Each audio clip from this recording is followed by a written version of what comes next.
Hi there, another short here. This time it's for making colouring in book pages. So it's all in the prompt, this one. So I'm going to do the Buddha, drawn for children's colouring book, specific contours, drawn with thick black lines on a white background. Let's see how that comes out. So there you go. That's exactly what we asked for. You can get more detailed.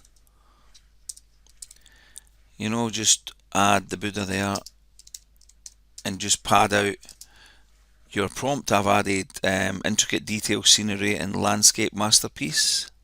See what happens with that one. And as you can see, it's got more detailed, lots more to colour in, pretty hard to colour in some of that, but that's it. Just mess around with a prompt like that and you should be good to go. Okay, thanks for watching this short. Speak to you guys later.